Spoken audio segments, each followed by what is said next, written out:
Hi, Bonnie. How you doing? I'm great this morning. How are you doing today? Very well, thank you. Happy Valentine's Day. And same to you, my friend. What are you doing anything special today? I'll be on a plane at some point, and then I will get to see my sweetheart eventually. Well, that's good. You know what? Just pick her up a box of chocolates at duty free, and she'll be really happy when you Yeah. land. Hopefully that'll suffice. Well, congratulations. Boy, are you ever a busy dude. 2012 was a pretty busy year for you. And, being in a Die Hard movie, you got to kind of pat yourself on the back for that one because that's pretty amazing, pretty prestigious. Is it the kind of thing, Chai, when you started or you knew that you got the role, you had to brush up and watch all the old, the 4 films before? I certainly had fun doing that, and I think it was more to just familiarize myself with the tone of it, I guess, more than anything.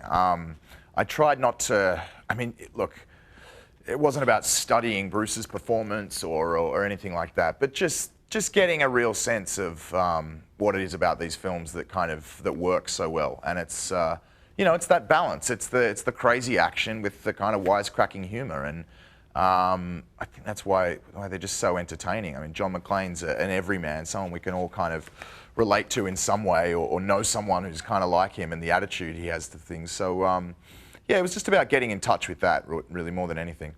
And then you get on, you have your audition with Bruce Willis. And is there any type of intimidation going into that at all? Because you had just come off a film with, Tom Cruise. So does that kind of, ease it a bit for you? It did, definitely. I mean, it definitely helped coming off the film with Tom. I guess not only had I, matured and grown as an actor somewhat over the course of filming that movie, Jack Reacher, but yeah, it just desensitized me a little to the kind of celebrity thing and being in such close proximity and having to work with these kind of film icons. And so I was a little anxious, obviously, but Bruce made it easy to just let go of that. I mean, he's a lovely guy. He's very laid back and has a lot of fun with what he does. So the sooner I kind of realized that, the better. And I just got in the room and was able to, and I guess it worked out.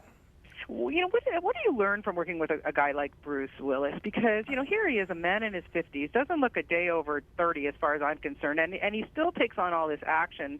It's amazing. It must be, must have been pretty amazing to watch him work, too, I would think. Absolutely, yeah, no, it's a total gift. And, you learn immeasurable amounts working with these guys, and not only these, these leading actors, but, the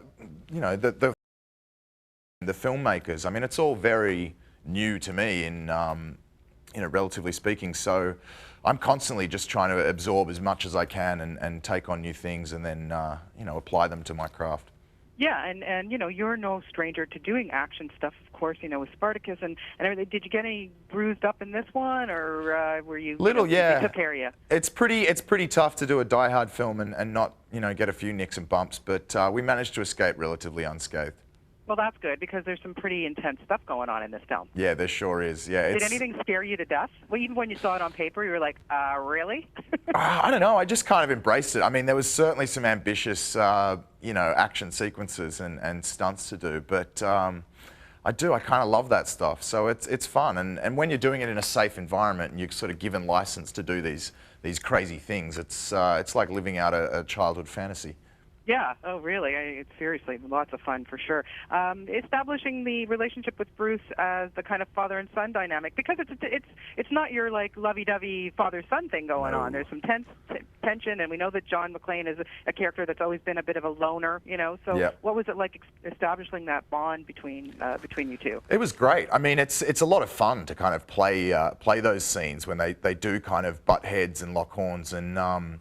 We had a lot of fun inventing this kind of backstory for Jack and how he'd gone off the rails and how he'd gone off the grid and what happened to to them that kind of destroyed the relationship somewhat. And yeah, it was fun to be able to kind of laugh about it when the cameras weren't rolling and then get on and be at each other's throats. But that's the wonderful thing about this film is that it it explores that and the two characters need to patch it up at some point. They need to work together and get over their differences in order to save the day.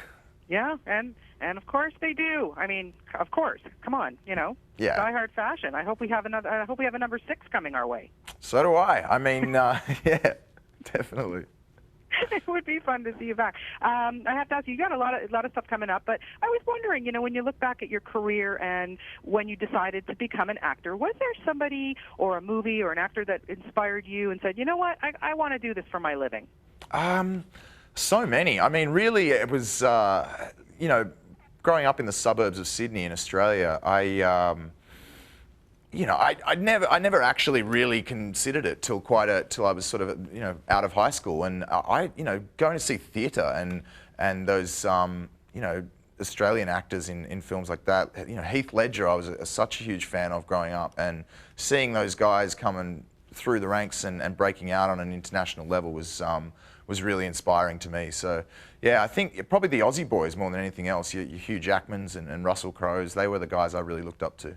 Those are good guys to look up to, that's for sure. A few things coming up. I just want to ask you quickly about I, Frankenstein. That sounds pretty amazing, and a great cast in that. Yeah, that was fun to shoot, and got to do that down in Australia. It's pretty otherworldly stuff. It was fun to kind of leap into a genre where it's heavily conceptual, and you're creating a lot of that world. With visual effects and that sort of thing. It's another interesting way to make a movie. And I've also got another film coming out later in the year, Felony, which I just finished shooting down in Oz.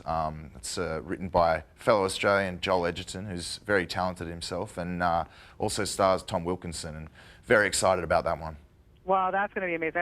I've spoken to Joel many times, and how awesome for him, getting his screenplay shot. That's pretty cool. I mean, it was a fantastic script. It really was. From the first time I read it, we chased that really hard. It was kind of, I wouldn't take no for an answer. Well, good. We're glad. Well, congratulations to you on everything and your success. You did a really, really awesome job in this, and Thank you. I think you need your own spin-off movie. That's my opinion. I'll work on that. I'll make some calls and let you know how it goes. I'll make some for you, too. All right. Have a really wonderful day. Safe flight later, and have a great Valentine's Day, and lovely to talk to you. Thanks, Bonnie. You too. Cheers.